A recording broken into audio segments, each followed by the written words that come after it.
আসসালামু আলাইকুম। ত্বকের উজ্জ্বলতা যদি বাড়াতে চান প্রসাধনী ছাড়াই ঘরোয়াভাবে এই রেমেডিটা ব্যবহার করতে পারেন প্রতিদিন। এটি হলো মসুর ডালের পাউডার। মসুর ডালের পাউডারটা কিভাবে বাসায় তৈরি করে নেবেন সেটার ভিডিও দেওয়া আছে আমার চ্যানেলে। এই ভিডিওর ডিসক্রিপশন বক্সে লিঙ্কটা আমি দিয়ে দিব, দেখে নিতে পারেন। দেখুন কতটা মিহি হয়ে গিয়েছে। আর যারা পাউডারটা তৈরি করতে পারবেন না তাদের জন্য একটি সহজ উপায় বলে দিই। মসুর ডালটাকে ভালোভাবে ধুয়ে পরিষ্কার করে একটু ভিজিয়ে রাখবেন। এরপরে শিলপাটাতে বেটে একেবারে মিহি করে পেস্ট করে একটি এয়ারটাইট বক্সে করে নর্মাল ফ্রিজে থাকবে 3 দিনের মতো, আর ডিপ ফ্রিজে থাকবে এটি দীর্ঘদিন। তো ওভাবে তৈরি করে নিতে পারেন, তবে সবচেয়ে ভালো হয় মসুর ডালের পাউডারটা যদি তৈরি করে নিতে পারেন। এখানে আমি একটি পরিষ্কার বাটিতে কিছু মসুর ডালের পাউডার নিয়ে নিলাম।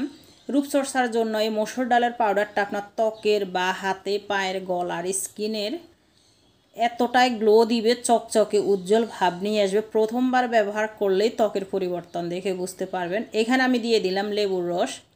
তবে লেবুতে যাদের অ্যালার্জি আছে তারা এখানে গোলাপ জলটা ব্যবহার করতে পারবেন, তবে সবচেয়ে ভালো হবে মসুর ডালের সাথে লেবুর রসটা দিলে। মসুর ডালের পাউডার যেমন আমাদের স্কিনের দাগ ছোপগুলো দূর করে, ময়লাগুলো গভীর থেকে পরিষ্কার করে, ত্বকের ভিতরে একটি চকচকে গ্লো ভাব নিয়ে আসে। আর ত্বকের গভীর থেকে ত্বকটা উজ্জ্বল ফর্সা করে, দাগ ছোপ তো দূর করে এবং গ্লো ভাবটা তুলে নিয়ে আসে। আর লেবুতে ভিটামিন সি থাকে, এটি প্রাকৃতিক ব্লিচিং হিসাবে কাজ করে, যে কোনো দাগ ছোপ দূর করে, ত্বকটা বেবিদের মতো করে তোলে। তবে যে কোনো রেমেডি আপনারা একদিন একবার ব্যবহার করলেই কিন্তু এটি হয়ে যায় না। আপনারা নিয়মিত ব্যবহার করে যান, দেখবেন 2-3 দিন ব্যবহার করলেই ফলাফল দেখে বুঝতে পারবেন। তবে এই রেমেডিটা প্রথমবার ব্যবহার করলে ত্বকের পরিবর্তনটা বুঝতে পারবেন। এখানে আমি দিয়ে দিলাম কিছু গ্লিসারিন, বেশি না 2 থেকে 3 ফোঁটা। গ্লিসারিনটা দিলে হবে কি আপনার ত্বকটা খুবই স্মুথ থাকবে, সফট মোলায়েম থাকবে এবং ঠান্ডা ঠান্ডা একটা অনুভব হবে। ব্যবহার করলেই বুঝতে পারবেন। এখন দিয়ে দিব এখানে আমি কয়েক ফোঁটা নারিকেলের তেল। নারিকেলের তেলটা আমাদের ত্বকের উজ্জ্বলতাটা বৃদ্ধি করে, গ্লো নিয়ে আসে, ত্বকে বয়সের ছাপটা দূর করে। শুধু নারিকেলের তেলও যদি আপনারা স্কিনে মাখতে পারেন রাতে ঘুমাতে যাওয়ার আগে, দেখবেন যে ত্বকের সমস্ত দাগ ছোপগুলো দূর করে ত্বকের ভিতরে চকচকে একটি গ্লো ভাব দিচ্ছে। এখানে আমি দিয়ে দিব একটু গোলাপ জল। গোলাপ জলটা দিয়ে ভালোভাবে এটি একটু পাতলা করে ফেস প্যাক তৈরি করে নেব।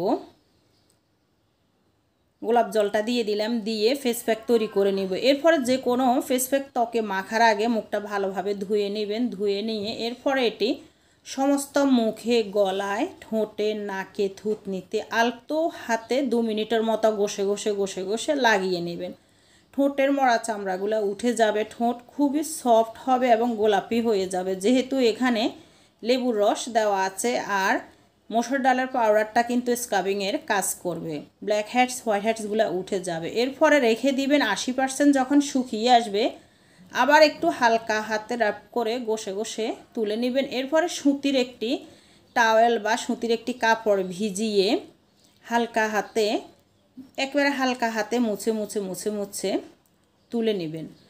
গোলাপ জলটা আমি প্রথমে দিয়েছিলাম, কম হয়েছে, এখন আর একটু দিয়ে দিলাম, এটি ডাবর গোলাপ জল।